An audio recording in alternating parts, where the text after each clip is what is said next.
And welcome back, everyone, to Upsurge Gold League Week 6. Once again, Asian Dad alongside Lastuya here today. And we've got ourselves quite the matchup here for you. We've got Coog Esports versus French Toast Mafia. And how are you doing today, Lastuya? Wonderful day outside, wonderful weather, and some wonderful League of Legends up for grabs here.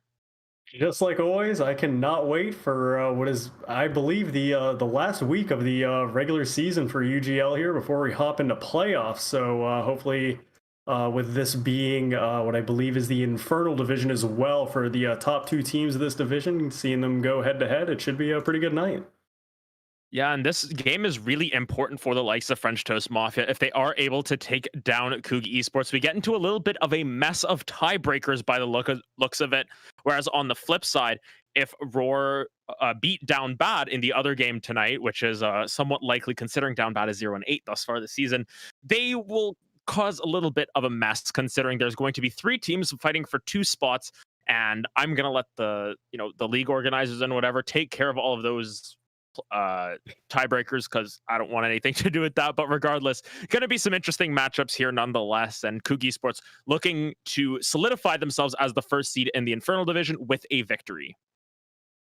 Yep, and we'll have to see, whoever's, as you said, when these teams are going to be facing off tonight, where it places them for, for playoffs. It'll be exciting to see, who's going to be holding out. And obviously, as playoffs go on as well, like just seeing the teams be able to be on broadcast several times, if they can keep up the performances and see what players shine over some others. For sure. It'll be interesting to see how everything works out. And you can see both of these teams are, feeling very comfortable in their own skins in this league. Both of these teams very equal in terms of their ranks, both of them in the Gold 1, Gold 2 territory right now. Coog Esports has a little bit of background considering they are, one of the teams that follows that Coog Esports trends, one of the teams that was in our CLOL. I believe they made it to a round of 16. So down the line a little bit is this iteration of Coog Esports. Meanwhile, on the flip side, French Toast Mafia, just five guys playing together and looking to get themselves some victories. And, what champions are we looking to see in this matchup that are going to be highly contested, do you think? Well, we are going to be playing on 11.10 now, so brand new patch that just hit a couple days ago. It wasn't the biggest patch, but there were a couple adjustments that it may shake some things up, and I know that just about all throughout the season, UGL seems to have a favorability of Lux, and she actually received a nice little E buff for mainly some Lux mid lane, and that's usually where we've been seeing it a couple times with support as well. But otherwise, Jinx got hit a little bit. The absolute terror of the bot lane that's just been dominating, any marksman tier list, it's always like Jinx was just the way to go for a while, but, got some resistances taken down a little bit.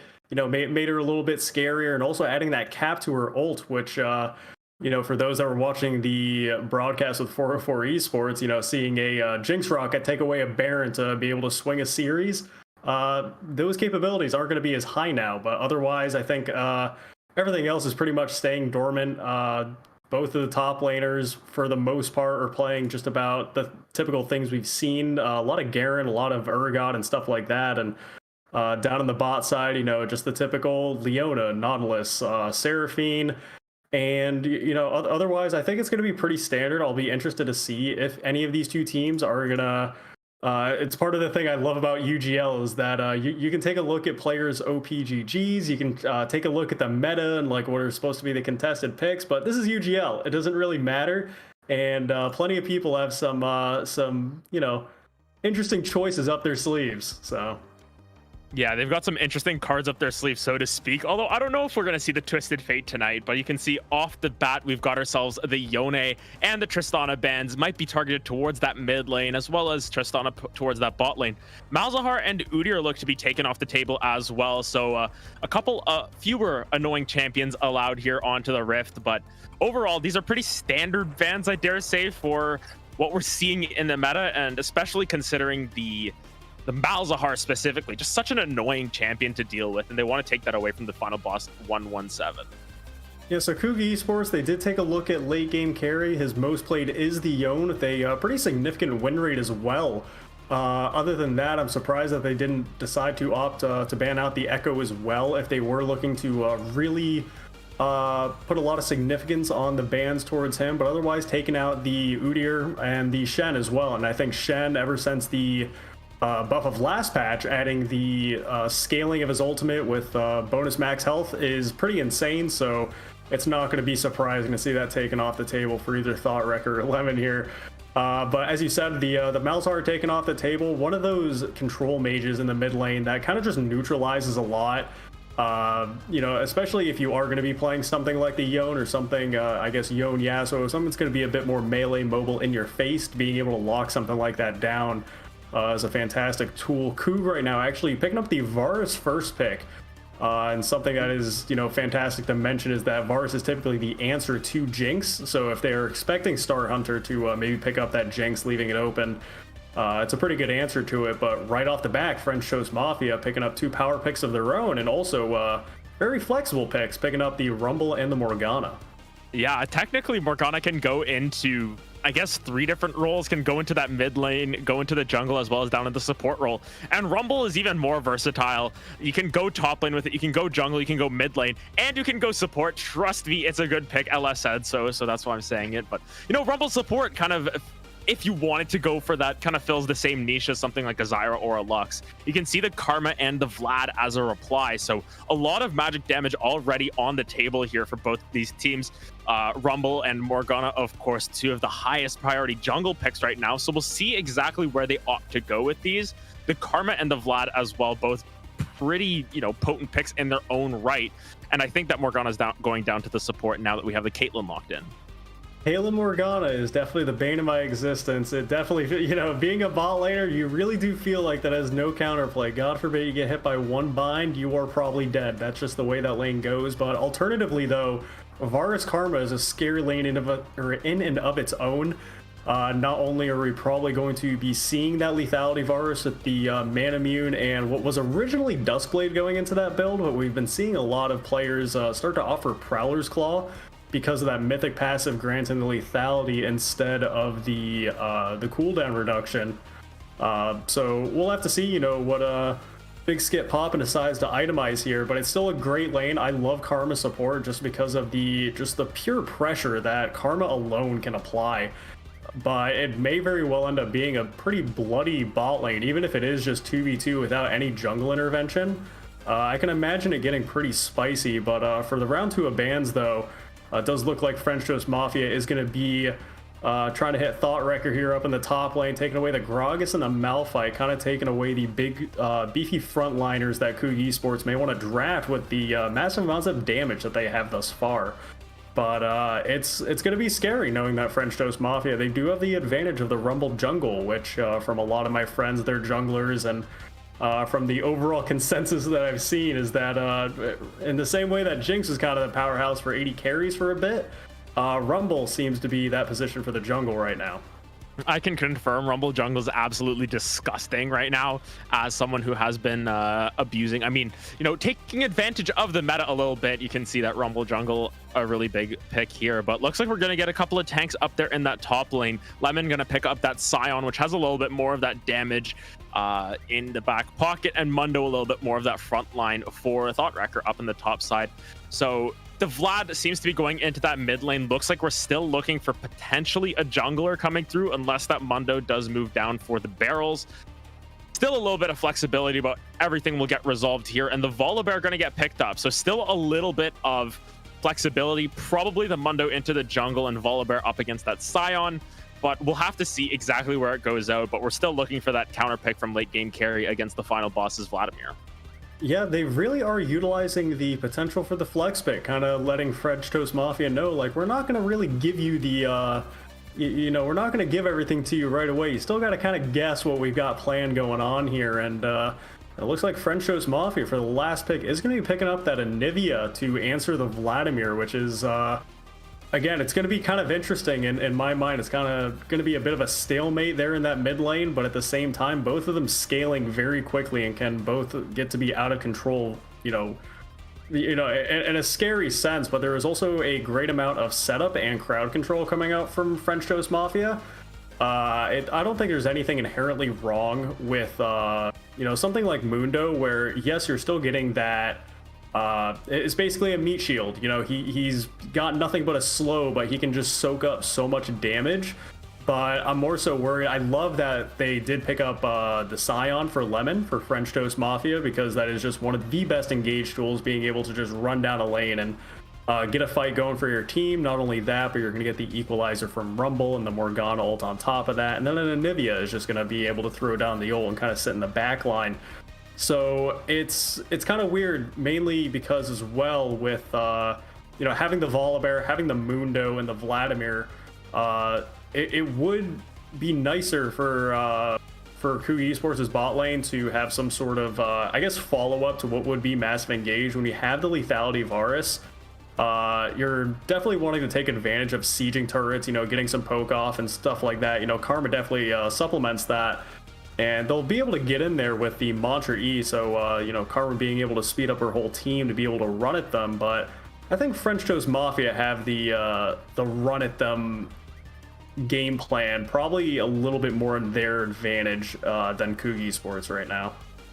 Yeah, so it'll be interesting to see exactly how these drafts turn out. Looks like we are going to get the Mundo up on that top lane as opposed to in the jungle. So Volibear going to get flexed into the jungle. Looking at some of the, you know, the similarities between their main team and this team, you can see that both for their CLOL jungler in Teeny loves that Volibear, and I guess the Barrel's kind of adapting that as well, going to pick up that Volibear.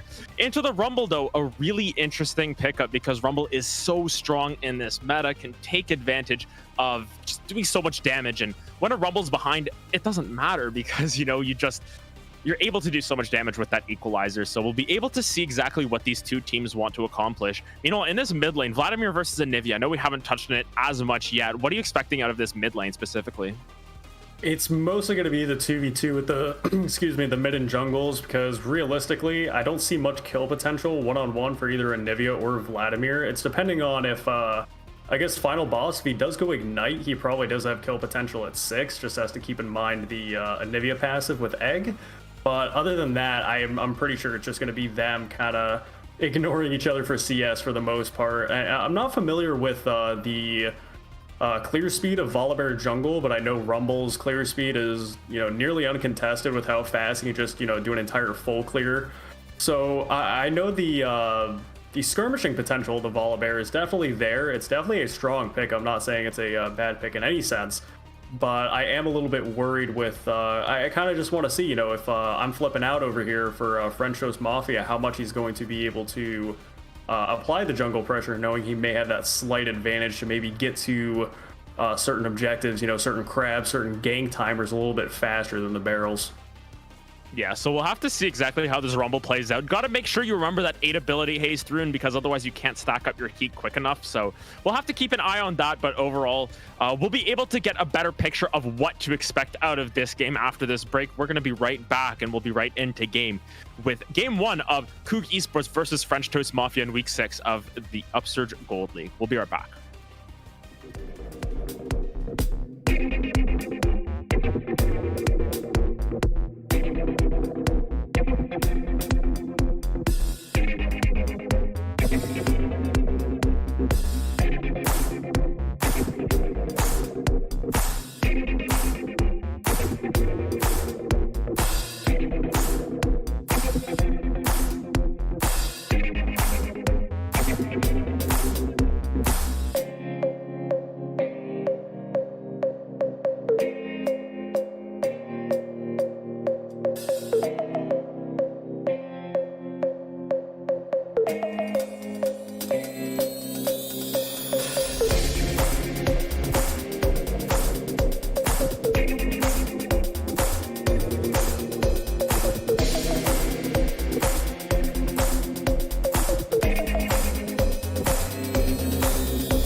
And welcome back, everyone, here to Upsurge Gold League. We've got Coog versus French Toast Mafia in game 1 of our series here tonight. Of course, Coog Esports trying to secure that first place spot in their Infernal group, whereas French Toast Mafia want to make things a little bit more interesting. Once again, Half Asian Dad alongside Liz Studio once again, and should be interesting to see how this game comes out. We've already prepared ourselves for this Rumble jungle to see exactly what it will get done, but we'll have to see how this Volibear replies to it as well. So it should be interesting in this early game to see what happens, because I think, as you said during our break, level 2 bot lane might be a big in right there. Yeah, no, it'll be interesting to see. I ban Rumble every single solo queue game I've played, so it's been a while since I've even gotten to watch a game of him, and to even have it let through draft, I think, is pretty surprising with how notoriously strong it is right now. But we'll definitely see if Flippin' Out is able to, kind of show his prowess on it. But otherwise, yes, I think bot lane is going to be the main area to watch for this game, because, we have the wet noodles up in the top lane. I can't imagine there's going to be much kill potential with a Mundo and a Scion. There still is, of course, and you even mentioned that I mean, Scion, of course, does a good amount of damage. Mundo does as well, but I think Scion kind of has a bit of an advantage in that respect. But again, it's going to be a lot of where the jungle priority lies. Something that is also worthy of mentioning is the Varus starting Tear of the Goddess first. Usually, I believe probably one of the more efficient ways to go is probably starting it's a longsword, a triple pot. Or refillable, either one. I think triple pot is a bit more efficient though, just because having that that bonus AD, it's nice to get stacking earlier. We see it a lot on Ezreal as well. Obviously you're doing a lot of trades in the early levels for 1, 2, and 3, so getting those early stacks super nice. But when it's something like Kate Morg and Varus Karma, when there is going to be action, there is going to be a lot of early trading, I think you do want that early AD as soon as possible. But we're going to see what happens down here. Otherwise, I think, like I said, it's the top side of the map, I'm going to guess, is going to be pretty boring for the most part. Yeah, going to be Mundo versus Scion, just kind of whacking each other with cleavers and axes and whatever other weapons they have. Mundo just going to keep saying about how he's a doctor for sure, and Sion's going to say how he wishes he was alive or something like that. So should be interesting nonetheless. But you can see both junglers kind of on their top side of the map right now. Volibear a little bit slower on the clear. Looks like he did buff Gromp down towards his bot side. So maybe putting a little bit more priority towards the mid bot side of his own map here. But we'll see where Rumble strikes first. Definitely has a little bit of a fun time ganking early on, and looks like already looking at the top side. Thought Wrecker a little bit far pushed up here. Flipping Out, gonna land 1 Electro Harpoon out of the 2. Gonna be a big decimating smash, but the flash out from Mundo will get him out and alive. So that's a summoner spell burned on the top side, and Flipping Out doesn't get the Dark Harvest stack, but does get a summoner spell for his trouble. That's a lot of respect for the Mundo there, having to flash away. I don't think he was in too much of immediate danger, especially with how low the Rumble is as well. It's pretty significant how quickly he was able to actually might be a 2v2 here. Yeah, you can see Final Boss flashing forward. He's going to have to hop into that Sanguine Pool. He's going to have the Transfusion and powered up. Going to get a little bit of heal, but, flashing forward aggressively gets the flash out of late game carry as well. Meanwhile, on the bot side, it's going to be the Morgana flashing in as a big skit popping. Going to be able to pick that one up. The bind going to land as both of them just outside of auto attack range, and Meme Mistakes is able to flash forward, get that kill. And as you said, bloodshed early down in this bot lane ends up favoring the side of Coog Esports. Yep, and just about actually no, every summoner spell burned down in the bot lane. It took till level 3. I thought it was going to be a couple seconds sooner, but yeah, lots of action already, and it has ended up being heavily in favor of Coog Esports with big skip pop and already having the serrated Dirk on top of having the advantage of having stacked that tier from just from starting it, already having 50 stacks on it, but already having the armor pen is going to be super nice in this lane. We do see that Star Hunter is going to see if he can opt for the tier 2 boots first. He's still working on it, just has the 2 components, but seeing if he can just have the mobility, especially, the more movement speed you have, it's especially going to help dodging the treacherous Morgana bindings where, as we saw down in the bot lane, typically if you get hit by one, especially with a combination of the Caitlyn along with it, or actually I'm thinking about it backwards, Varus. You're wanting more movement speed to actually just be able to dodge not only Varus abilities, but also Karma's. Just a lot of heavy poke. I would say there's more heavy poke coming out from Coog's bot lane, but the all-in engage is definitely in favor of the Caitlyn Morgana. But right now, Coog definitely does have the advantage. And even in the top side, as we were seeing those early skirmishes, you know, just so many flashes burned so very quickly. And I think, you know, it is in these teams' best intentions, or it's best for them to keep in mind the timers of these summoner spells, because it's going to lead to a lot more opportunities and a lot more doors opening, knowing that something like a Vladimir, that, you know, the only type of mobility, if you can even call it that, or is it only sort of defense being that the pool, you know, that's the only thing he's going to be able to escape not having flash. So, you know, you pop that and you're still able to catch him down, especially having a Nivea wall too. I can imagine a Nivea Rumble being a pretty annoying combination that, you know, it's going to negate a lot of that mobility, where I think there's a good amount of potential in the mid lane for both junglers right now, and the Barrels is still hovering around here, maybe making a play on this Anivia, or maybe heading bot, or Dragon. I think Volibear just going to start up this Dragon. He's confident enough that Rumble is on the opposite side of the map, might have been spotted out somewhere, but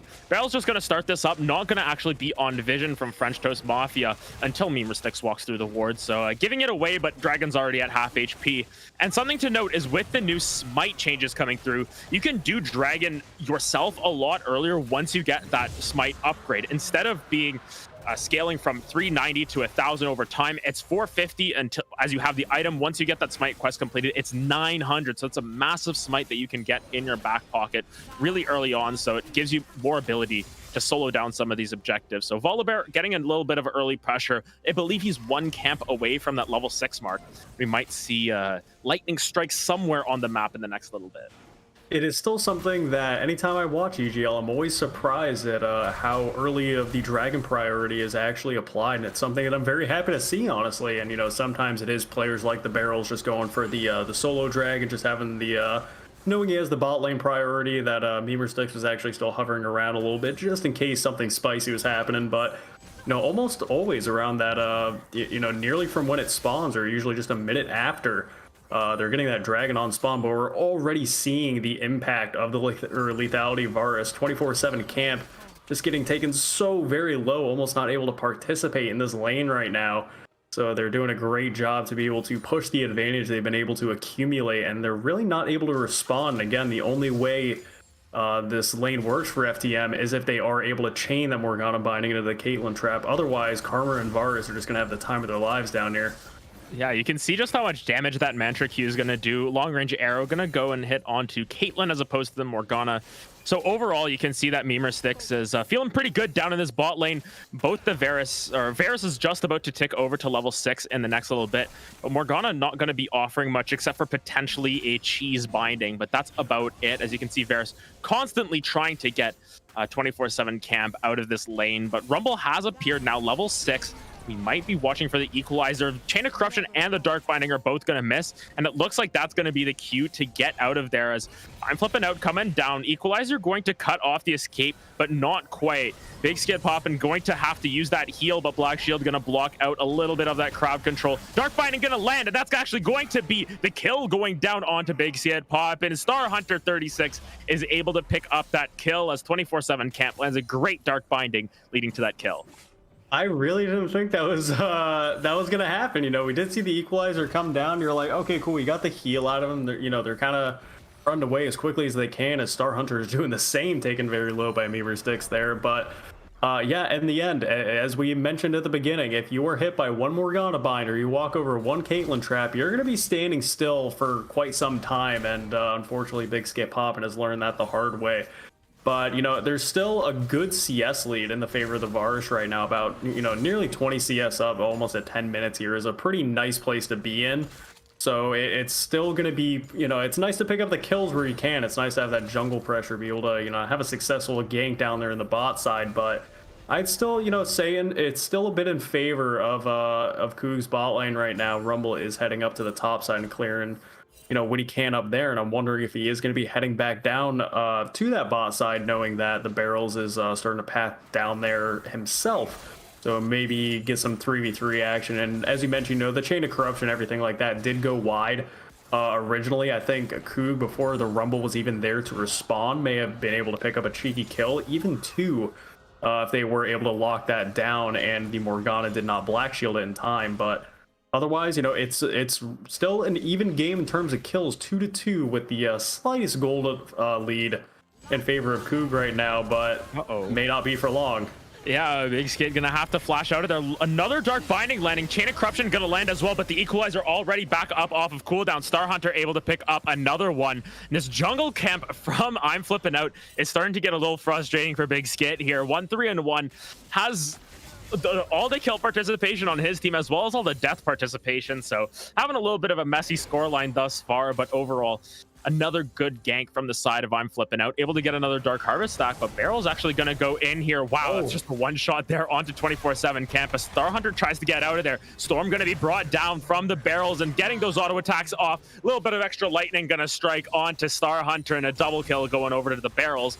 And as we said it, the jungle camp came down, I'm Flipping Out left, and all of a sudden the Barrels is left alone to maul anyone in his wake. I mean, just looking at the team compositions, this is exactly what I anticipated, where bot lane for both junglers, for either Coog or FTM, bot lane is the place to be. Like, there's... look at the solo laners for each of the teams, too. Rift Herald's pop down here, not quite going to be able to crack open the first blood turret, but getting it to, you know, one plate left. But, you know, the second dragon coming up, and again, the solo laners still have not really participated in any of the kills so far. And it's kind of just having to watch the mayhem happen down bot lane and say, oh no, God, what is happening? So they're probably going to be able to participate here for the second dragon that's coming up. The Barrels might be in a little bit of trouble. Yeah, Barrels looks like he's gonna dodge away from that, but Unstoppable Onslaught, he actually is able to use those fancy feet to get out of there. Sion flashing forward, and Lemon being a little bit too, you know, excited there.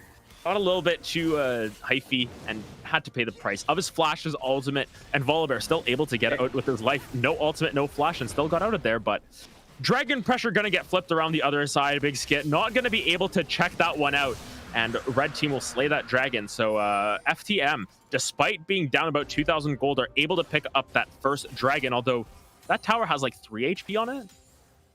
24 HP. Very low, a little too low for comfort. More than likely, Coog is going to be able to pick up not only the whole 5 plates from that bot lane turret, but first blood turret as well. And Morgana actually canceling the recall of Big Skid here, but not going to be able to find the binding on him. He's going to play it safe, just hang back a little bit, knowing his karma is still on the way. But yes, no, it was actually nice for FTM to be able to, even though it was a bit of a little over ambitious of a play by Lemon, but hey, someone has to hit the go button, right? Someone has to get in there, someone has to make the play happen. And you know, Sion's going to be one of those better champions that, you know, it doesn't really matter if, you know, as opposed to, like, let's say a Caitlyn or a Varus, if your flash is down, you know, it's pretty significant. If you're an AD carry, if you're even like a control mage, you know, it's a pretty dangerous situation for you to not have your flash. But Sion, it's like, I don't care. Like, I'll be ulting in and again, you know, in about a minute anyway, and I can still just tank up 5 members and still really not have much of a problem. So he's trying to be proactive, and, you know, it did result in them picking up the second dragon of the game. So, you know, it's not like any one team is really favored towards soul points so far. But speaking of souls, we do have the Harvester finished on Rumble already with the Sunfire and the Volibear. Otherwise, everyone's actually still working on their items. Besides the 80 carries, we do see that Big Skit did decide to opt for the Prowler's Claw as opposed to the Duskblade. And Memer Sticks actually going for the Moonstone Karma as opposed to the Shirelia's Reverie. So, you know, we're already getting some items on the board, but otherwise it's still a pretty tame game. Only 7 kills here at 14 minutes in, but you did mention that Coog having the 2k gold lead, and might not be that much now. Yeah, Big Skit taking a whole lot of damage there. No ultimate to come out, but it looks like the headshot's going to be able to clean that out. Memer Sticks is going to try and turn this around. You can see that final boss is pulling up. Memer Sticks taking a whole lot of damage, but the ace in the hole was already used. Hemoplay going to go down, Ignite going to take that down, and final boss stands in his way. Going to be the first kill going over to that Vladimir in this game. Caitlyn able to pick up Varus once again, but at this point, the Varus is just the whipping boy at this point. 100% of the deaths, but has that Prowler's Claw already, so setting up. Meanwhile, on the top side, Mundo's just kind of try and auto down some auto down the Scion, if anything. Down about, 15 CS, so not having the best of times, but has that first item as well. So just going to keep trying to scale up slowly as the Barrels realizes, oh no, my blue buff is gone, as Anivia is the one to be able to steal that away alongside I'm Flipping Out. Yeah, out of all the different control mages, having blue buff on Anivia feels real good. I'm not an Anivia player, but I can imagine just being able to have your ult ticking there and you not having to worry about the conservation of mana is a pretty nice feeling for that perma wave clear. But alternatively, we might see some action around this Rift Herald right now, but this is the second one of the game. It's not like we're going to be cracking open any plates with it, but it does look like FTM going to be able to give it up in exchange to see if they can go for big skit. Getting bullied a little bit, but might see a fight break out here. Yep, Unstoppable Onslaught into the Equalizer already going to get used as Barrels tries to walk forward. Hasn't used that Stormbringer quite yet, but he's going to drop that right on top of the Anivia. Going to make a scrambled egg out of her for the time being. As you can see, the Chain of Corruption going to come down just to do a little bit more damage as Big Skit going to be able to pick that one up. Fortunately gets caught in a Dark Binding, able to get out with that Mantra Shield. Ace in the hole going to land onto Memer Sticks. Was intended for that Varus, but you can see Thought Wrecker in that bush, just trying to auto down this Scion, and they're going to have to get out of here before he starts getting a little bit angry. Going to toss down a couple of auto attacks onto final boss, and now they're in between a rock and a hard place, specifically a Caitlyn and a Scion. Barrel's going to flash forward, though. A lot of damage coming out from this Volibear press. The attack is proc. Long-range piercing arrow going to be able to pick up I'm Flipping Out as the Barrels waiting to get down on all four once again. You can see Karma and Mundo is trying to clean that one up. They're able to clean that up with the tether as Memer Stick's able to pick up that kill as late game carry has appeared on the side, but Lightning gonna come down, slow up the opportunities from late game carry, and a great fight out of Coog Esports. I think that was like a 5-for-2. I can't count. I guess it was a 5-for-2 because you can see the rest of the team doesn't have any deaths, but overall a really good fight from Coog and some good kills picked up by this Varus as well, and great plays out of the Barrels to really shut that one down. It's hard to kind of keep track of what the end result of a fight was when the whole fight is lasting about a minute long. It's pretty scattered all over the place. We're seeing almost mini fights instead of one big fight, but overall, a lot of that fight starting off from, the Scion ulting in from the backside, but we're seeing how much damage is coming out from this Varus. Even though he is dying a lot, it makes me sad just being able to watch that. Big Skid, even though he's getting in there, he's landing a couple arrows and getting that DPS off, it's just the Dark Binding, man. It's the Horcrux of any AD carry. You really are just disconnecting for half the game, and half of Caitlyn's health is going to be gone as Big Skip popping again, walking up a little bit too far. I don't think anything's going to happen just yet, even though Star Hunter doing a tremendous amount of damage, not going to be able to get it with that Caitlyn ult there in the end. And it's, again, it's so back and forth. I would say that both AD carries are about equal in strength right now, surprisingly enough. Lemon is going to be able to teleport in here for a potential 5v4 actually for this dragon if they're able to pick it up. Yeah, Mundo's still on the top side of the map, and this is what we were talking about. FTM just have full control over this dragon pit, and no Mundo teleport means no chance at a fight. Varus a little bit poked out, or a lot poked out, so to speak, and unfortunately not going to be able to pick up that first mountain dragon. In the end, not going to be too consequential, but does put soul point on the board for FTM in about 4.5 minutes, as Mundo going to get the demolish proc off, throw a cleaver, and realize he's in trouble. Unstoppable Onslaught going to come through from that Scion, but there's no friends to help him out. I don't know if you take down Thought Wrecker at the end of this. Going to get some fire around him, going to pop that ultimate as well, using those fancy feet to get out of there, and might be looking to turn this around. However, looks to be thinking the better of it. Just gonna throw a couple more cleavers, really gross ones at the minions there, make sure they fall down, get a little bit more gold. But Thought Wrecker just gonna clear out this wave as Scion uses that ultimate, but so does Mundo.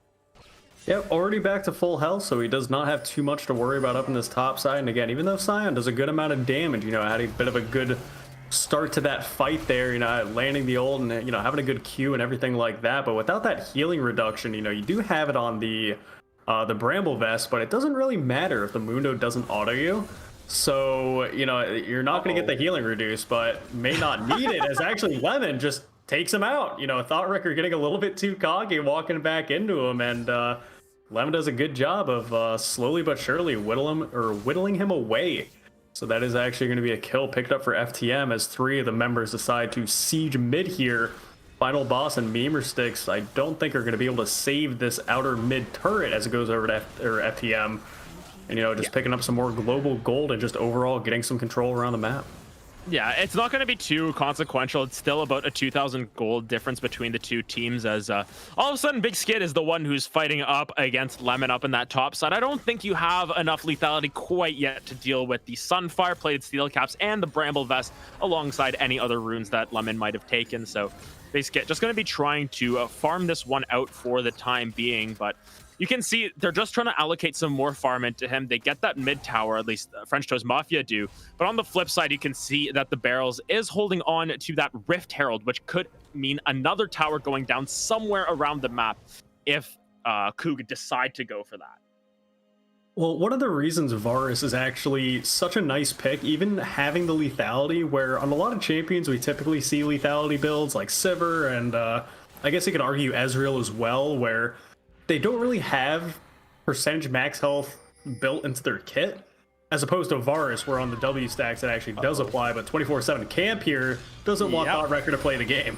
Thought Wrecker gonna have to use that ultimate, a flash forward from 24/7 camp, but Thought Wrecker still has that ultimate ticking, trying to get out of there. You can see the double Oblivion Orbs already coming through, so I'm gonna go charging under this tower, and I think Thought Wrecker is gonna be going down here. Lemon going on a killing spree and gonna be able to walk out with a little bit of that tickle, but meanwhile in the mid lane, Final Boss was able to take down Star Hunter, use that Flash Ignite and the Hemo Plague, as we can see on our sidebar. As the Barrels just gonna stand next to this tower, looking a little bit lost. The old John Travolta meme or anything, but looks like they'll be able to pick up 2 in that mid side. Final Boss taking a decent chunk of damage, and the Rift Herald actually not going to get that tower, but they're going to continue this siege, and they might be able to pick this up on the back end, as forces a flash out of Big Skit there. Has to get out of there, but that tower is going to be at about 300, 200 HP, so a couple more auto attacks and maybe a big wave will be able to pick that up on their own. Yeah, as nice as Varus is, and you do have a good amount of damage, you are very immobile. You are just a walking artillery cannon type of deal, almost like a Cogma in a sense, where one of the biggest pluses to this season over previous seasons with the new items and everything like that, where, you know, it's less scary if you are, say, a Cogma, or I guess a Varus in certain cases where they're actually going more of a crit reliant build. Having the Gale Force, so even if you are having an Anivia walk up to you, potentially walling you into an ult, and you kind of just having to slowly limp away, you can, you know, Gale Force out of it. You don't have to worry too much about it. But having this lethality build instead, unless you have some sort of enemy to Prowler's Claw into, is almost an escape, which in 99% of cases isn't really going to work out too well. But Big Skin needs to keep in mind, you need to be very far away, and Memer Sticks, you need to as well. Oh my goodness, Equalizer going to come down to Memer Sticks, and he's going to get taken down right off the bat. Chain of Corruption goes into the Dragon Wall, not the best angle there, but you can see the Mundo right in that front line. Big Skid going to be able to pick one up on the back end, looking for a little bit more though. Lemon is right in the Varus's face now, and we have a little bit of a split fight. Final Boss starting to turn that around to try and save his AD carry for the time being. Tides of Blood going to be a lot, is actually going to be the Barrels taken down on the back end. So you can see they're winning on 2 fronts here, and French Toast Mafia starting to turn this game around a little bit. Big decimating smash going to miss onto Final Boss, and ends up being about a 4. Well, it is a 4 for 2 for the side of French Toast Mafia, and that went all wrong after that Scion was just left alone with the Varus. And unfortunately for him, no Chains of Corruption to get out of there. This is going to put FTM on soul point at 23 minutes and 34 seconds into this game. They're going to have a soul available in 5 minutes, and you don't want to give that Mountain Soul over to the Scion. Yeah, the thing I'm just now considering that is a very big problem for Coog, and it was something I was mentioning before with Varus's kit and his W stacks, where having the 3 max stacks, even if you have just 1 or 2, it's still going to apply some max health damage. You're getting the most at that 3. It's part of why Halo Blades is so good. You can go 1, 2, 3, you know, QE or R, you get that pop, you know, 1, 2, 3, and you kind of cycle through those abilities. And with not the recent Varus change, but the Varus change a little bit far back, where popping your W stacks with an ability will reduce the cooldowns of your other abilities. That's probably the only way you're killing Lemon. And 24/7 camp, actually, I was going to say is dead? Nah, he's dead. No, he's alive. He's staying alive with that Sanguine Pool. Gonna get the shield from the Karma. Actually will go down to late game carry at the end, but it is Varus starting to turn this one around. Egg's gonna get popped, as well as Karma gets popped as well, just by that Scion ultimate. A whole bunch of damage coming through from the side of this Varus, trying to get that snipe off to the side, as I'm flipping out and late game carry are gonna get zoned out from this fight.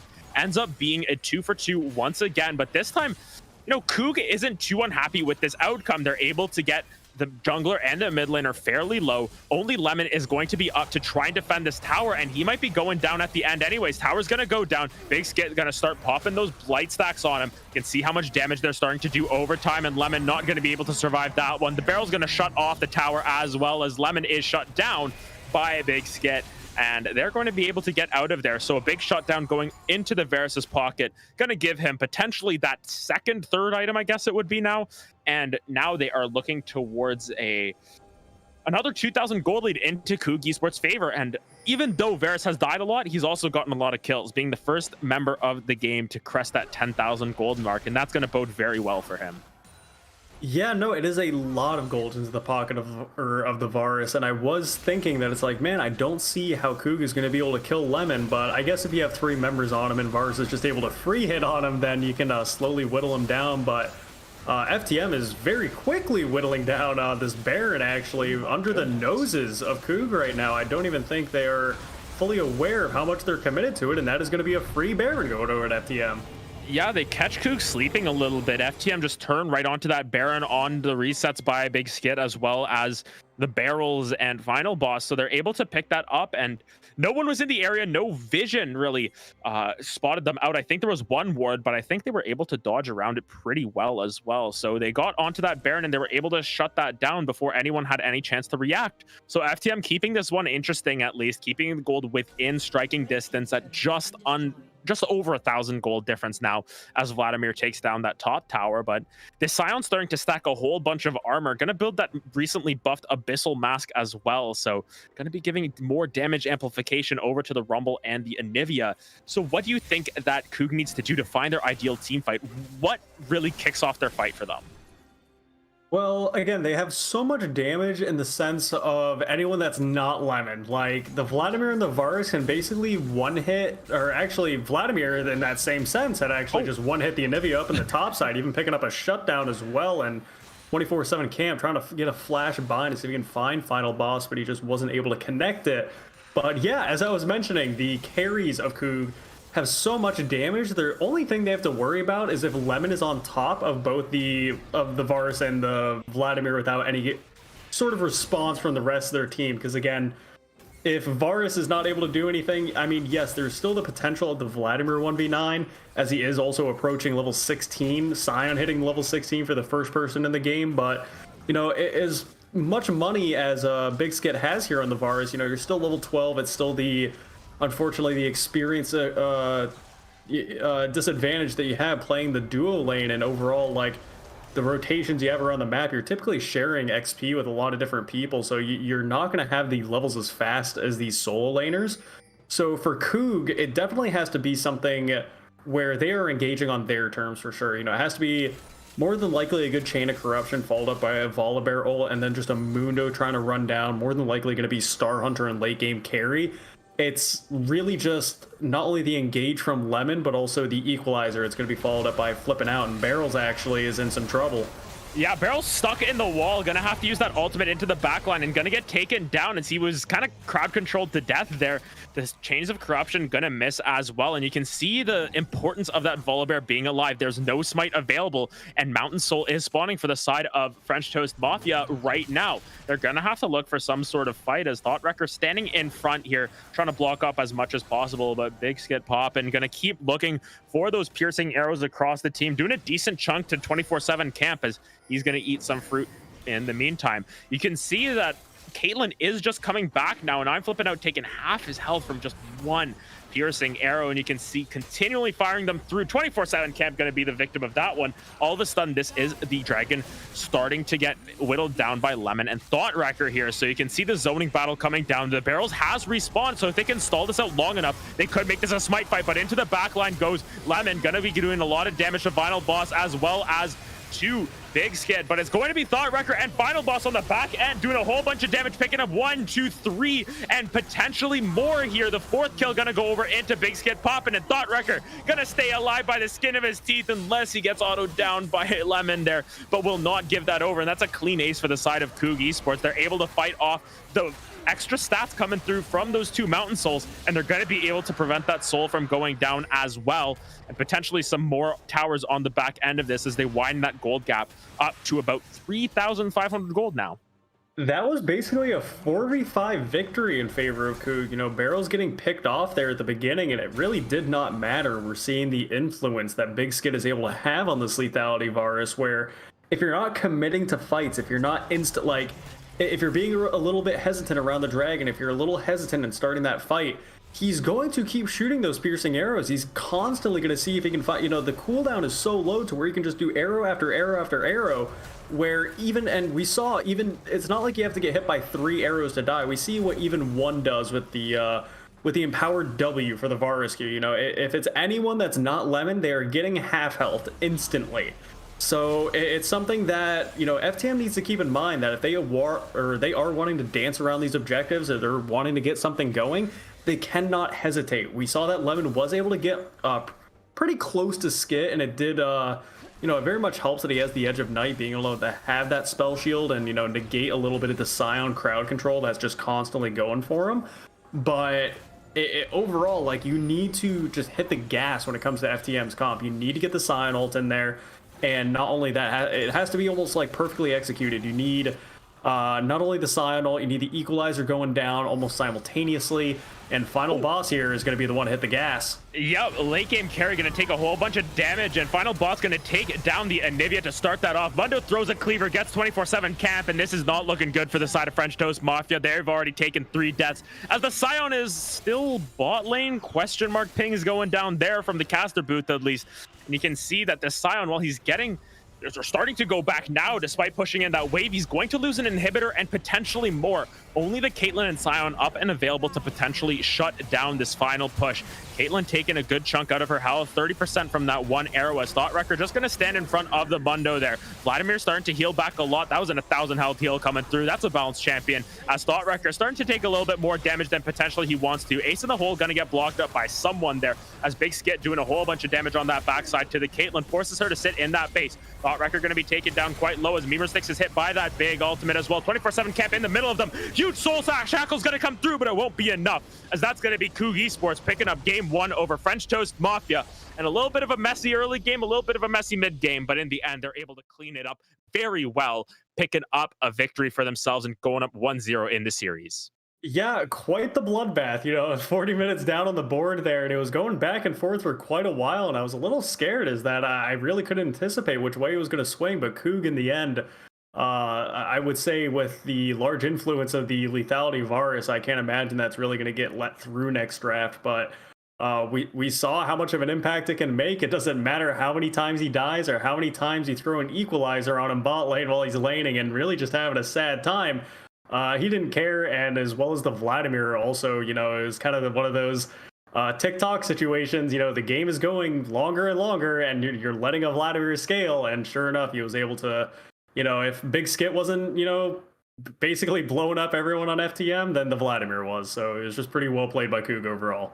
Yeah, Coog was able to take advantage of their win conditions, which we stated was that Varus and the Vlad there. Both of those late game scaling champions, they were able to get that Volibear, you know, enough of an early lead to the point where he could get tanky enough and be that front line. And Mundo just survived the laning phase, which is all you can ask for. And the Karma still did a lot in that game as well. Moonstone Renewer, while nerfed, still quite good on her, but overall, it was a clean victory for the side of Coog Esports. At least the last 10 minutes of that victory was fairly clean.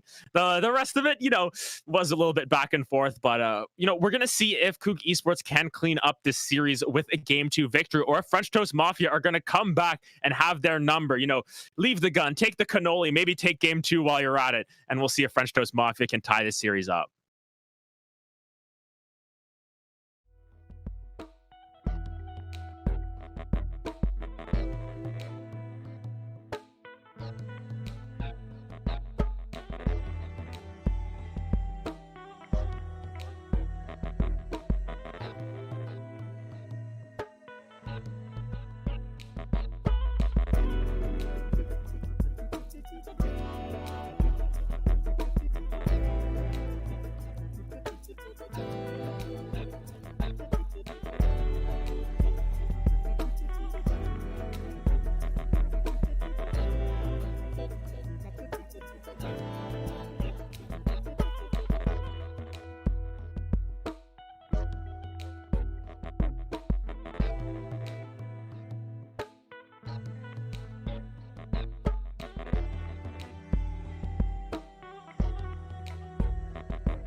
And welcome back, everyone, to Upsurge Gold League Action. Wow, my name is Half Asian Dad, alongside Listudio once again. And game one went very much in favor of Coog Esports, albeit with a couple of hiccups there in the mid game. And what did you think of that game one performance out of Big Skit and Final Boss specifically on those carries for Coog? It was pretty weird, especially as you mentioned in like the mid game, because a lot of the fights that were starting, we saw both teams, especially I would say both of the top laners are just so eager to start fights, because we did see for the first 10 minutes, maybe even the first 15 minutes, I would say closer to the 10-minute mark, but all the action was down bot lane, and we just saw like, again, 0-0-0 across the board for both solo lanes, and I think they were just getting bored. Especially being the big meat shields for each team, it's like, you know what, I want to get fights going. And I'm particularly remembering the skirmishes up in the top side for at least the blue side top jungle, where a lot of the fights are kind of split. There's like a 2v2 over here, the rest of the teams over here. And, a lot of those fights, I think, were pretty... were basically what determined a lot of the momentum of that game, even though there was a lot of the dragons that did go to FTM. And I did think they originally had the potential for Soul, but in the end, Final Boss and Big Skit were just too hard for FTM to deal with, and just having the lethality virus on top of the Vladimir insurance policy. Once they had their items, it was just hard to execute against them to be able to get an advantage. Once they were just so very strong, they had to execute in a certain way. They just weren't able to find those specific opportunities. So I'm definitely interested to see how draft is going to switch up this game. Again, even going into the draft of that game one, we knew that the action was going to be down bot side. So I'm looking to see if either of the solo lanes are maybe going to get more of a priority matchup, or just maybe even just more kill potential somewhere else on the map besides bot lane, and otherwise, seeing if they can have a better response to if Coog decides to go for that lethality virus again, if there's maybe a bit of a better response for it. Having the Morgana Caitlyn combo, it's definitely nice, but I think when you're dealing with such heavy poke, it would even if you had some sort of sustain, like maybe if you had some sort of a Nami Soraka or something like that, it definitely helps to be able to keep the other members healthy if they are getting just berated by so much poke coming out from the virus. But otherwise, it just has to see what each team decides to go into for game two. Yeah, we'll just have to see exactly what they opt to go into as we hop into draft right now. Going to be switching sides for these two teams once again. So French Toast Mafia going to be on that blue side. Do you think there's any blue side picks that we're going to see more priority on, or do you think we just get the salty run back in terms of these bans? More than likely, if Rumble's not banned, it should be first pick by French Toast Mafia. Again, we saw, at least with the, as I did mention towards the beginning of the game, just the timers that the Rumble is able to show up for ganks a lot sooner. We saw the benefit of having what is a near 30-second cooldown on Equalizer, just being able to run down bot lane, throw down an Equalizer, go away for a little bit, clear a camp or two, go back, Equalizer again. So if it is not banned, it really should be picked up by French Toast Mafia, and if they let that go and prioritize something else, it should be snagged up by Coog rather quickly. It was interesting that Coog did decide for their first pick last game, it actually was that Varus. So, basically saying that we are very comfortable in knowing that, we can get an advantage on this, especially having Varus Karma, where it's just so oppressive in the 2v2, and we saw that Star Hunter and 24/7 camp, and the times they weren't able to get some cheeky binds and combining with K-Trap, and they did pick up kills on the Big Skit and Memer Sticks a couple times. It's not like it was all completely doomed down there, but in the times they weren't able to find those kills, it's so hard to have to deal with. And even when they did have the constant rumble down there, it still wasn't enough. We saw Big Skit being able to have that CS lead accumulate. We saw how quickly he was able to hit that 10k gold mark. So I'm glad to see that French Toast Mafia here banning out both the Vladimir and the Rumble. So it's probably the best way to go. Tristano also going to be a solid ban. No one wants to have to deal with it. And not surprisingly, if you're not taking Rumble jungle, you're probably grabbing the Morgana if it's left open. So it may as well be for 24/7 camp for the support Morgana yet again. I don't think so. I think it's so much more impactful if they're going to be putting flipping out on it for the jungle. But otherwise, the ball is in Coog's favor here as they decide to go for Varus yet again for Big Skid. So something they are fairly comfortable with, and also the Karma yet again. So I think they like this Varus Karma combination. Yeah, just kind of running it back here, and in some ways this is the power of red side in this patch. When you have two power picks like the Morgana and the Rumble, which are interchangeable, you force blue side to ban one of them, and if you don't mind giving over the Morgana, you say, okay, we will ban Udyr instead. You take the Morgana and we're going to take our bot lane. So they're forcing their hand, saying you're either going to ban out our Varus and we're going to ban your Rumble so that you pick the Morgana and we pick whatever else we want. But this time you can see the Varus Karma is going to be in a little bit of a tougher situation. The Thresh Caitlyn gonna come out, so switching it up here a little bit. 24/7 camp gonna be on that Thresh this time, and I'm flipping out, gonna be taking that Morgana into the jungle. And what difference does the Thresh make compared to the Morgana? I mean, they are both playing the same role in terms of like the catching people out, Morgana's a bit different, having the utility of Black Shield, which I think is very underutilized by most Morgana supports in terms of the timing of it, to be able to deny a lot of catch potential when you are dealing with things like a Thresh or anything like that, where one person gets hit by one ability and they're dead basically. But also a Volibear being picked up, which is again, it's another high priority pick that's just so very easily able to be flex either top or jungle. So no surprise there, probably going to be on barrels yet again. I'm really hoping that there were a couple times, mainly around the dragons, that Barrels is kind of going on a bit of a solo mission, bit of a one-man army, and kind of walking into places you should. Like, don't get me wrong, Volibear, you're pretty tanky, you can deal with a lot.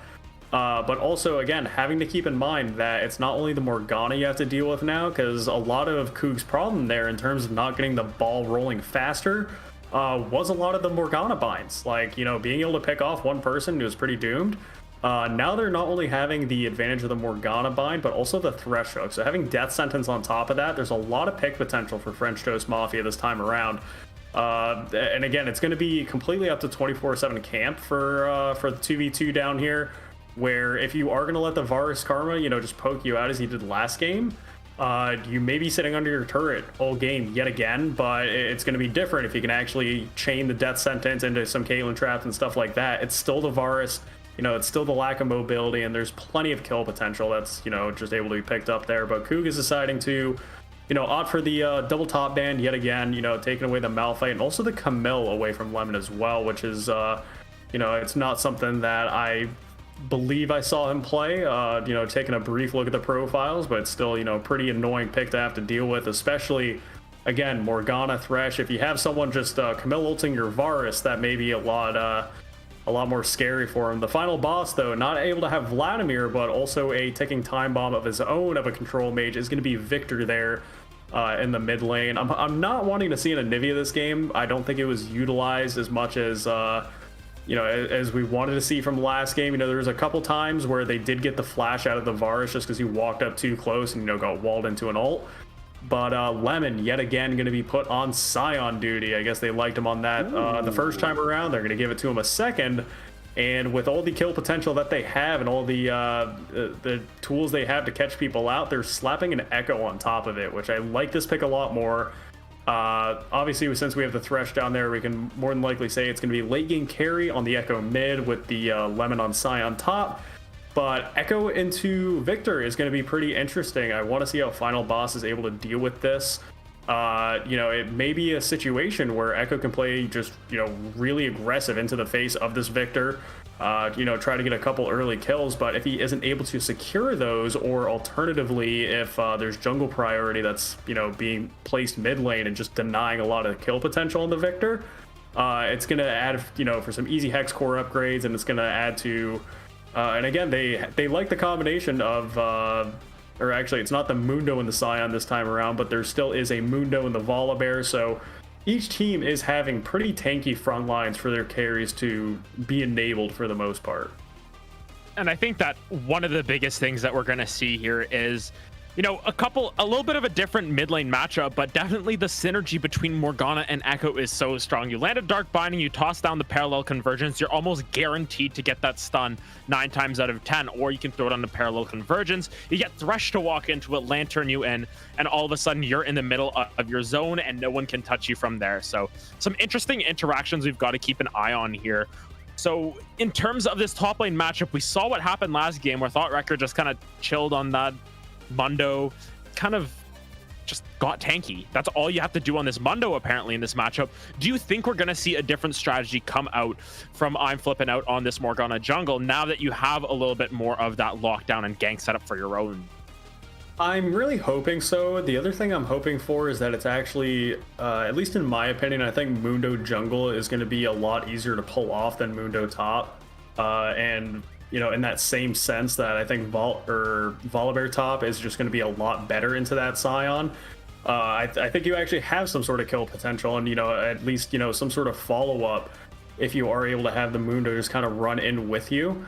But it is actually going to be Thought Wrecker on the Mundo for up top against the Scion yet again. So no action is going to be happening in the top side, yet again. I say that, but there were a couple solo kills, or, around that 15-minute mark. So, but at least early on, for the most part, it is going to be, if I had to take a guess, still a lot more bot action. It's going to be a lot of the pressure being applied from this Varus Karma, but there may be a bit of swing of pace, as I mentioned, with 24/7 camp if they're able to, get some death sentences going. But you did mention something that's completely viable, that being the Echo Morgana combination for this 2v2 that may happen. So Echo Morgana versus Volibear Victor. I don't think that the Volibear Victor want to skirmish as much as the other two, so it's mostly going to be about denying what they're trying to get going, and otherwise just trying to establish priority around those dragons and around the early Rift Heralds, which Coog actually did a great job of getting both Rift Heralds, and we saw, that first one was pod bot lane, which, inevitably led to them getting the first blood turret, and it's just so important getting the early platings for your laners. That it gives so much more of a lead than I think people would anticipate. I think if people in game were able to see like the spectator layout of like gold advantage, people would realize so much more how heavy it impact. It's not just kills in CS anymore, but having those objectives is definitely, if you want to get the game rolling a lot faster, you're wanting to get the gold into your carries a bit more efficiently, that's going to be the way to go. So I think French Toast Mafia do need put a bit more priority, if not even securing those objectives, at least being able to deny them. And I think with at least with the jungle mid matchup that we have going right now, they definitely have that potential.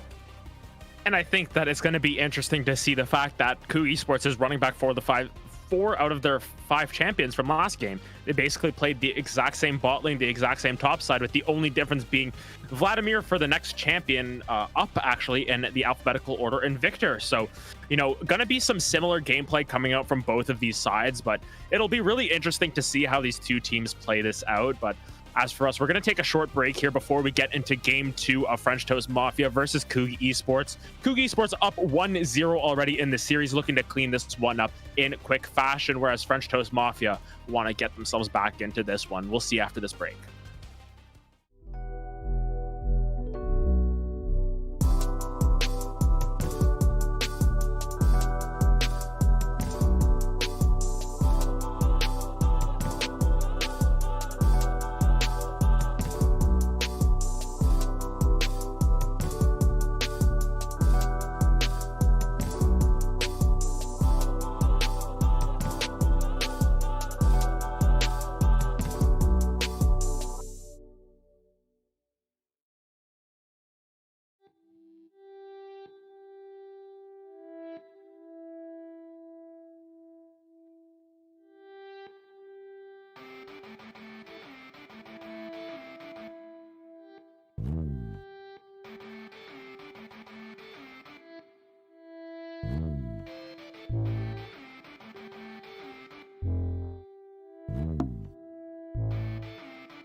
तेरी यादों का तेरी याद में निहा तेरी यादों का तेरी याद में निहा तेरी यादों का तेरी याद. And welcome back to Upsurge Gold League Week 6 action here. French Toast Mafia versus Coog Esports. Half Asian Dad in the studio once again on the mics for you today. And already some level 1 shenanigans coming on here. At least with the Thresh pick, this is what I'm wanting to see, being able to utilize it, and it might be a pick. And actually, never mind, Memer. Oh, no! It lands! Memer sticks, unfortunately, flashes, and it's a little bit too little too late, and that's going to start off the game real quickly here for French Toast Mafia. Gonna get that death sentence on top. Ignite's going to be the one to take it down in 24/7. Camp going to be picking up first blood here, but in the end, you know, it's 3 summoners for 1, so worth it for the time being, yes, but might come back to bite them in the rear end later. Super happy to see FTM actually do that. You know, you have both the Morgana and the Thresh, you know, 2 of the best champions for a level 1 invade, and not a lot of mobility coming out from Coog. For, again, like, looking at their level 1 and in general, like, anyone that's hit by a bind, they have to flash. Like, there isn't, you know, something like an Ezreal where, you know, you can actually just get E level 1 and, you know, just blink over a wall or something, you know, for some sort of safety like that. So, but it is the first blood going over to 24/7 camp on the Thresh, though, so it's not like one of the carries picked it up, unfortunately. He does get the boots purchase on first back, so it's nice to be able to utilize that and get some early roams off, or perhaps, you know, knowing he has that advantage over Memer sticks. But otherwise, it's not too detrimental. I think the biggest loss is there is keeping in mind the summoner spells that had to be used for FTM. And otherwise, I'm super interested to see how this bot lane is going to go. I still think it is going to be in favor of the Karmavarus just because it's, again, so very oppressive, and a lot of it is just going to be on 24/7 camp. And I would say also flipping out as well. If I was him, I would definitely put some pressure on that bot side, but he's deciding to opt for mid, it looks like. Kind of pushing off final boss there, taking a look at the map. But otherwise, you know, it's still the wet noodle fight up in the top side. I'm sad that it wasn't something a bit more exciting up there, because you never really have to pan up there, at least for 10 minutes. They're kind of, you know, they're just going to be chilling for a bit. You know, Morgana already blasting through nearly her entire jungle.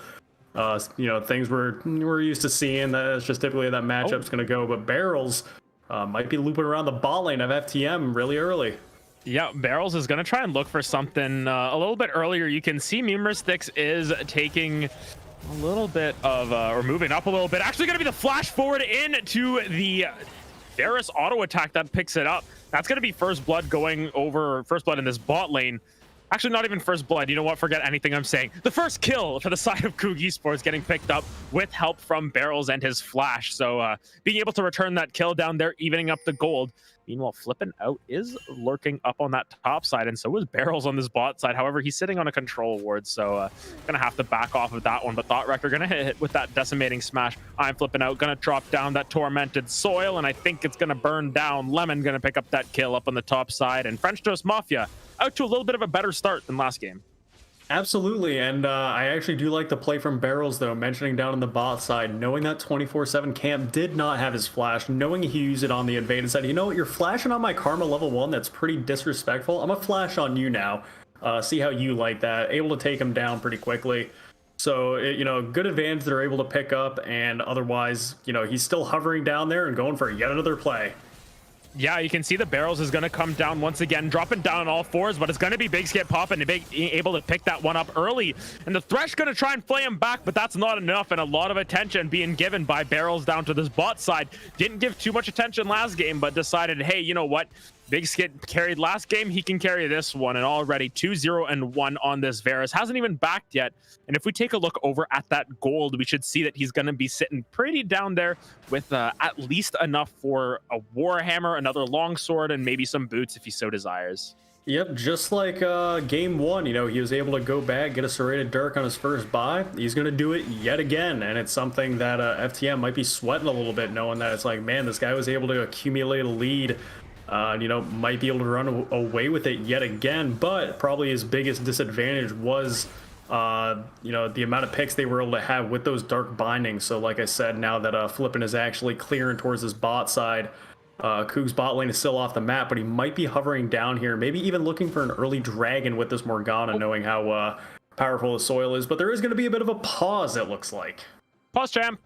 Boss we're gonna champ. wait to see what is going on, but looks like something happened. Something happens. Something happens every now and then. You know what? but- Someone was probably like, "Hey, I got hit by a morgue binding. Why couldn't I move for 3 seconds?" Something along that line. But for the most part, you can It see had the to early game be, coming out.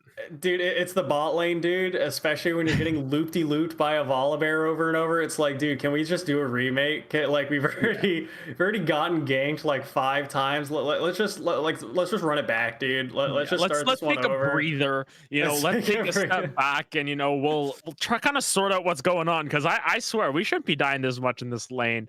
But overall, you can see that a little bit more of that enthusiasm coming out from French Toast Mafia. As actually we're back into the game in terms of what they're willing to do in this bot lane, but unfortunately it's not paying off, as Coog already has that 800 gold lead, and a lot of that is already through that Varus, who picked up a Serrated Dirk and Boots. So going to be doing a little bit more damage than you'd like to see this early on.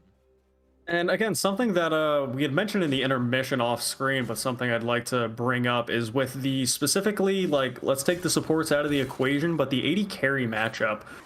Something Caitlyn has been known for ever since the dawn of time is that a lot of the reason you're picking her is for the range advantage, knowing that if it's something shorter range like a Lucian or a Vayne, that you can just get so much free damage off just abusing your auto attack range off on some of these shorter AD carries. But Varus, it's a bit harder because, again, you're not really using a lot of his DPS through his auto attacks, but a lot of it is going to come from his piercing arrow, so he doesn't even need to get in auto attack range for this Caitlyn, but he's going to get in range as he wants to run up. The piercing arrow doesn't quite get the thresh, but again, it's still a lot of the pressure we're seeing applied from this Varus Karma. It looks like that big skid and beamer sticks, this is definitely a lane they've played once or twice before. They have a good idea of what they can get away with, and especially having the jungle priority that they had early on, it's something that it kind of scars your bot lane, especially because you kind of get in the mindset of like, okay, we've been ganked 4 times. If they're running up at us like this, like, we're getting ganked again. It's just something you have that fear in the back of your mind. But Barrels, or alternatively, knowing he has the bot prio, was soloing that dragon, but flipping out in the mid lane is going to be able to land that dark binding on the final boss there, taking down the Victor. Yeah, flipping out, just gonna take that one down, able to pick up another kill for himself, for the first one at least. And Victor, unfortunately, you don't have as much mobility as you'd like on that champion, but first dragon gonna get taken by Coog Esports here, gonna feel pretty good about themselves. And in the end, this Varus is just going to be such a force to be reckoned with. And even though the gold is even, it's not even down in this bot lane. And even though farm is even as well, a Big Skit has that extra 2-kill gold advantage there. So we're going to see how this Varus wants to play this out, and really going to be looking for that level 6, because they're going to be able to hit that mark first. 24/7 camp. Throwing another death sentence, that's just a little wide, but we'll have to see when this Varus hits level 6 how the chains of corruptions are used, especially early on when they can maybe take advantage of Caitlyn not having 6, or maybe that Thresh using a death sentence a little bit too, a little bit too at leisure. I couldn't think of words for a while there.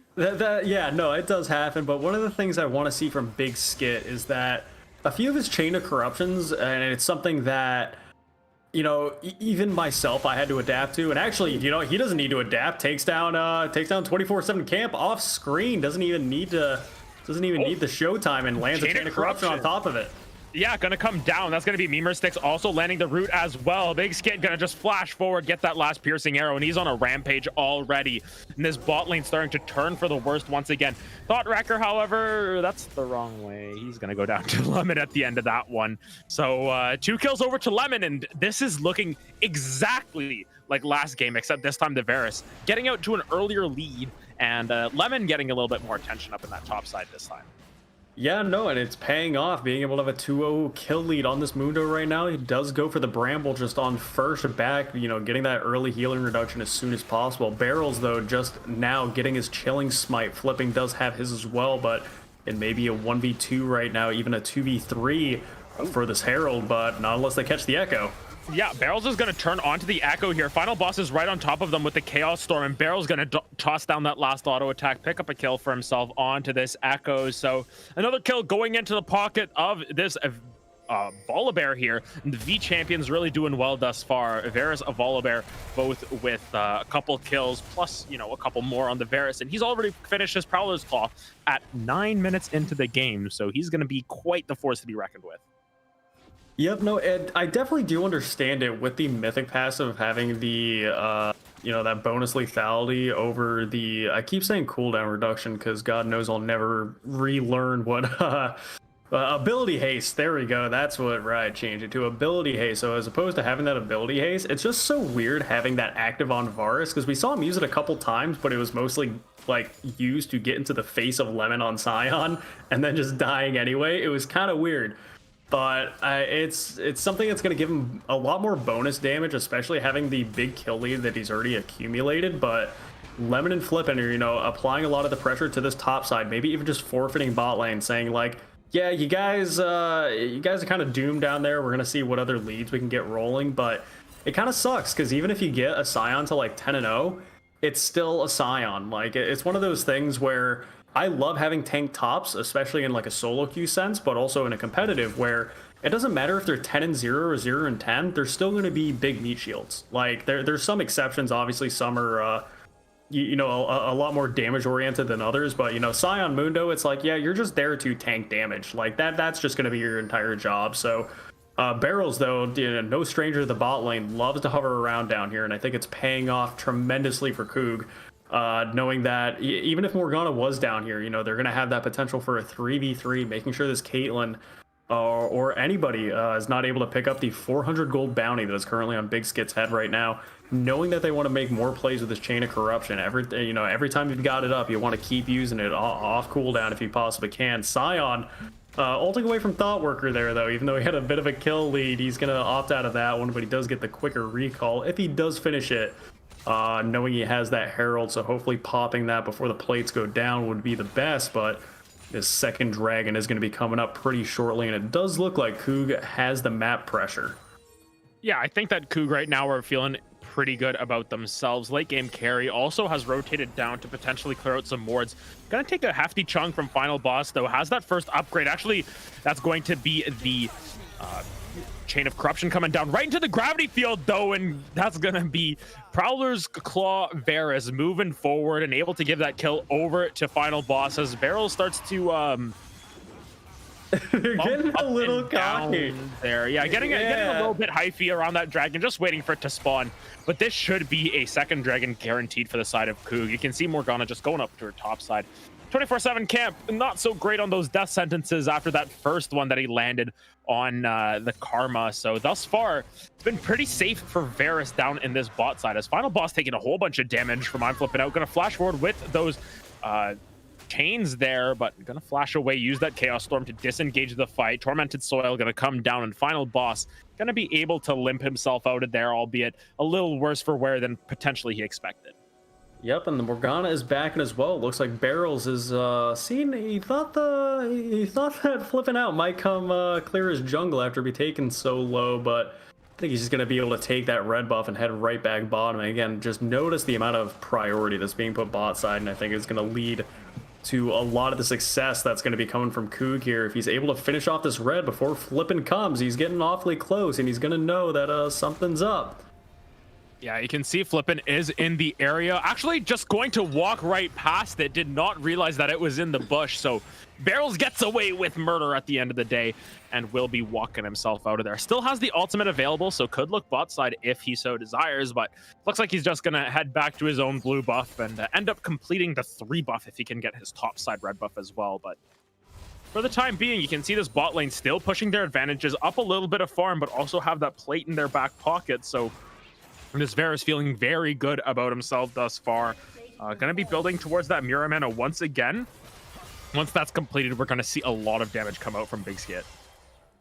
Yeah, and you know, so far on, I haven't been too impressed by the Echo. He's been getting caught out a couple times, you know, not able to, he's called late game carry for a reason. He's not the early game carry, so it's okay if he's fallen behind a little bit. You know, he has it in the name, but hopefully later on he can start to, I'd have to guess that, you know, not only the potential setup coming out from Morgana and Scion, but the big key component is going to be the assassination on the Varus from the Echo is probably going to be the way that FTM is going to want to pick up this bounty. It either has to go on late game carry or Star Hunter for it to, you know, be an efficient cash in, I guess, the best way that I would be able to word that. But flipping up in this top side right now, and again, it's noticing the parallels with Barrels doing a good job to just hover around that bot lane nearly the entire game. But flipping has been hovering around this top side. You know, he's here with Lemon. He was able to get him a small kill lead, but again, it really doesn't matter. The Mundo is going to be just as tanky as ever. He may even be walking into a bit of trouble here. A potential 2v2 might start to break out here if they can loop around. They're going to clear out this vision before they spot Barrels, and even Final Boss might be even walking up here for a bit of a journey. ThoughtWrecker gonna get hit with that Dark Binding, but you can see the Volibear already up in that front line. ThoughtWrecker gonna be using that ultimate, but I'm flipping out doesn't have those Soul Shackles or just use those as well. Barrel's gonna be able to pick up that kill, but here comes late game carry here onto the backside. ThoughtWrecker gonna get taken down as Volibear able to pick up the double kill. It's going to be Zombie Scion versus Final Boss, and it looks like the Final Boss will stay alive for the time being. 2 more kills over to that Volibear, and actually, I believe on the bot side of the map as well. A big skit popping, able to take down that Thresh. She was actually, it was Karma who picked it up, so Memer Sticks getting in on the action as well, but Thresh just a body watching that first tower go down as Big Skit getting more gold into their pocket, and this Karma, you know, has a decent chunk of gold as well, so she's going to be feeling pretty good about herself. And wow, gold lead was a little bit bigger than I thought. 2.2 thousand gold in the lead for the Varus, and about 700 gold for that Karma as well. So despite giving up first blood, has clawed her way back into it and definitely making her presence known on this bot side of the map. And something to keep in mind as well is that FTM were actually the ones that secured that first Rift Herald, but it's still Coog picking up the first blood turret of the game. And I think it's something that, you know, even if you're able to pick up a couple plates, what you're really wanting to do is break open that first turret with it if you possibly can. You know, even if that means having to rotate somewhere else, you know, having to teleport bot lane or what have you. But up in the top side, it's just going to be a bit of a wet noodle fight up here. ThoughtWrecker starting to get a little bit of the better of this trade. Is able to proc that Sunfire Aegis multiple times onto Lemon, so that's a good 49 damage coming through every time, and that doesn't sound like a lot, but it ends up stacking up over time, and looks like they're going to keep fighting. Big slam going to come down there from Lemon, but ThoughtWrecker going to use that ultimate as well. Zion doesn't have that up quite yet, going to be forced to flash over that wall, and ThoughtWrecker feeling pretty good. Uses that ultimate, gets out a flash. Meanwhile, in the mid lane, late game carry is zoned way out of his own tower from the Chaos Storm, as well as Barrels coming up once again, and this Volibear has been everywhere this game thus far. I am pretty surprised that, and I guess it comes with a change of this most recent patch, but despite Barrels being 4-0, having about a little more than 10 CS up on the Morgana, they still are like dead even in levels. I wish we had the capabilities of leagues like LCS and stuff where they actually have the experience of all the players in the game actually shown to kind of see like how far or how closely... actually, wait, yeah, ThoughtWrecker is not wrecking any thoughts today. Is actually taken out by wait, both of them died. It was the one for yeah, it's just the one for one. Look at that. Look, see that's a work of art right there. Just seeing that's top lane in a nutshell. Yeah, that's what you want to see right there. That's a manly top lane gameplay. You love to see it, but otherwise, still down to the bot side.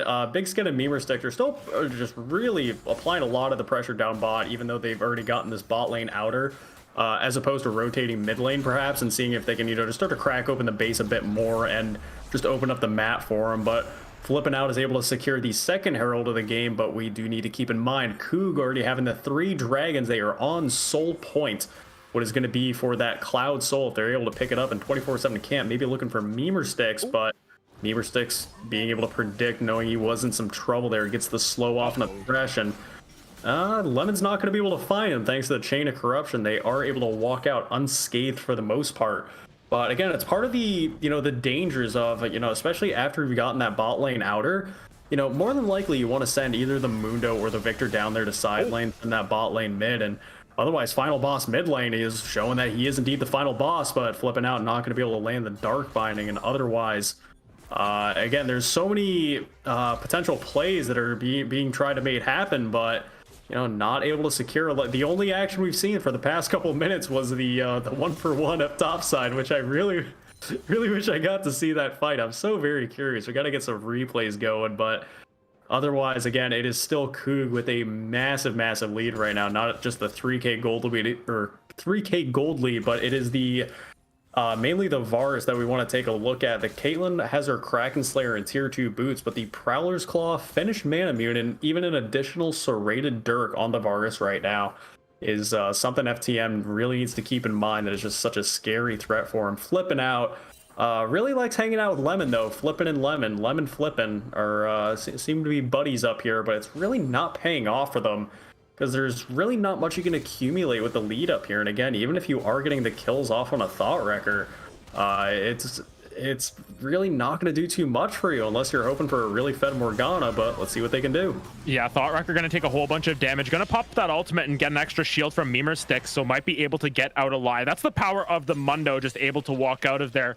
Not a lot of grievous wounds to speak of apart from that Bramble Vest. But as you were saying, you know, it's just Thought Wrecker soaking pressure on that top side. Well, Mimer Sticks did have to move up. You can see the Victor just able to sit down on that bot side, farm up slowly. And, you know, the studio, what do we expect to see out of French Toast Mafia? What do they need to do to get themselves back into this game? Because they're facing Soul in 2 minutes at this point. And with Baron up on the map, if they lose a fight, they could lose the game as well.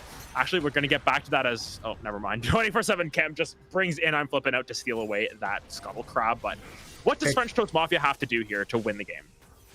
It's really tough, especially, you know, they're already having to deal with the deficit right now, and it's mainly the Soul that they need to keep in mind is almost in the clutches for Coog right now. That's probably going to be the main priority, is that we got to, you know, somehow deny them picking up a Soul, and the best way they're going to do that is with what can be called their pick comp, because again, they have Morgana, they have Echo, they have Thresh. Like, you want to be able to catch one of the members of Coog off guard, you know, like try to establish some vision control, get some advantage there, and basically just cheese. Like, try to wait and, you know, one of the spots in their jungle or something where if someone rotates, you get a kill there, and as soon as you have that 5v4 numbers advantage, then you want to make a play happen. Then you want to get a fight starting off with the Scion ult and everything else that can be, you know, thrown on top of that. So otherwise, again, I think if you're facing Coog 5v5 head on, it's not going to be a very good fight for you. Again, even looking at the items with the Victor having his Luden's Echo, you know, the Varus being as big as he is and everything like that. You fight these guys 5v5 head on, and just by like mathematical perspective, it's just going to be a loss straight up. And again, your Caitlyn still, you know, has a bit of a ways to go until she's really online. Like, the Kraken is nice to have, but you still need a little bit more until you're really feeling that punch from Caitlyn. And otherwise, again, your Coog right now is still oh my goodness, the vision control that they're establishing, and again, before the dragon even spawns, they're hovering around it, they're clearing out vision, they're making sure that they're the ones with the priority and with the control. Like, it is completely blind right now for FTM to walk into this. They are not the ones that have the potential to make the picks, because they are just not sure, unless, you know, landing a hook on the barrels isn't going to do too much. If they get final boss or if they get big skit, then that is the big thing that they can win off of. But anything besides that, and it's going to be really tough. Yeah, they're starting to aggro this dragon here already, down to about half HP, and I don't think they're going to be able to get into this one. I'm Flipping Out, going to land that Dark Binding onto Thought Wrecker, but he's just able to tank up so much. Chains of Corruption going to land, and Thought Wrecker already picked up the first kill of this fight. Lemon is in the middle of this fight, but Thought Wrecker healing up so much, that's going to be 2 kills already coming down. Infected Cleavers coming down, Big Smash going to come down as well. Knock up onto 3, right back into that Echo Ultimate, but it's not going to be enough as Big Champ Pop. It's still going to keep moving forward, and this is starting to become quite the mess. Thought Wrecker might go down at the end of this one, but so many Karma Shields and so much aggro juggling, and everyone survives. That's going to be a 4-for-0 and the Cloud Soul, and French Toast Mafia not feeling so good. They might be having just normal waffles for breakfast tomorrow, because unfortunately this French Toast Mafia isn't really cutting it at this point. They are down 4,000 gold, down a whole soul, and now looking down the barrel of this Varus, who is 6-0-5, 700 gold shut down, and most likely going to pick up that third item on this back. Yeah, no, it is just such a, like I had mentioned, it's so tough for FTM with the composition that they've been able to draft. Again, you can't just like, okay, the dragon spawn, we need to be able to deny their soul. Let's just run at them head on. And we saw how that turns out. You know, Coog just able to turn it just almost effortlessly. You know, a 4-for-0, not even having to lose a member of their team, even though it was pretty close. He had very low members on the side of Coog right now, but and a corruption landing down, and Lemon's also gonna get Prowler's clawed on. That's the power of Big Skit there. Gonna try and get back to the lantern, but unfortunately not gonna be enough. And he was schmoving there, getting around everything and able to pick up that kill as well. Just gonna do a little bit of dancing before he falls down, but Edge of Night gonna save Varus's life there in terms of not getting knocked up and being able to finish off that kill. At the end of the day, it's going to be blue turret on the top side going down. And all things considered, there haven't been a lot of towers taken, only 4 this game, but the kills are starting to rack up. And now Baron seems to be the objective of choice for Coog Esports. They're going to start this up. And if we can toggle the final boss takes down late game carry on the bot side with the Chaos Storm. And while there is a little bit of vision here, this is a 4v3. While you still have to worry about this Victor, Baron's taken down to about 6,000 health, and they might be turning it. Thought Wrecker going to turn this one around as Big Skit. Going to do a little bit more damage before setting up for barrels, and Baron stays aggroed. Star Hunter looking for a couple of Piltover Peacemakers across the side, and these Dark Bindings are definitely not exactly where you want to go. Flashing in, they're not going to be enough as Volibear able to clean that up, and Varus picks up his 8th kill of the game. Gonna start throwing some Infected Cleavers, and Star Hunter gonna get smashed down in his body. At least Big Skit gonna be able to pick that up with another piercing arrow. 9-0 and 6 on this Varus, and this might be the game as they're just 4 men down this mid lane with Mimir Sticks coming in the rear, and they have Baron, they have Cloud Soul, and they're just running down this base right now. That really feels so bad too, to walk away and a Mundo Cleaver is doing half your health as a Caitlyn. That just feels so bad to watch. That just like really hurts my soul. And again, right now they're able to take this mid lane inhibitor with just, you know, complete ease. They're not going to go for the end just yet. Star Hunter is just on the recall, or excuse me, the respawn right now, as Coog decide to rotate for this top, see if they can get this top lane inner turret. You know, just pick out what gold they can, get that global gold as much as they can, and look how tanky the Mundo is as well. It's just so crazy to me. Lemon also is very scary. I mean, 24/7 Cam going for the hero play, just managed to land the death sentence, but it's not going to be enough today. Yep, Chain of Corruption lands. Gonna land onto the Morgana as late game carry is still around the flank. They're just moving forward with such ease. This is going to be the tether landing there on to Lemon as well, as double kill coming through for Big Skit once again. They're just going to fight the zombie because why not? Another 4 for 0 as a late game carry was kind of observing off to the side, not able to get into that fight. But even though a great death sentence came across, Big Skit said, hey, I don't care about my cleanse. I will tank that every day of the week. And 24/7 Camp was unfortunately in the middle of way too much damage. And this looks like Coog Esports going to clean this one up. They've got themselves a 12,000 gold lead. Stun coming through from the Echo and forces out the Chain of Corruptions, but I don't know if it's going to be enough. The game freezes, which basically means It's over. Game is over, and Coog Esports are going to end up with the 2-0. And just overall, a really good game coming out from them. Yeah, no, without a doubt, that was a lot more dominating of a performance coming out from Coog in comparison to game 1.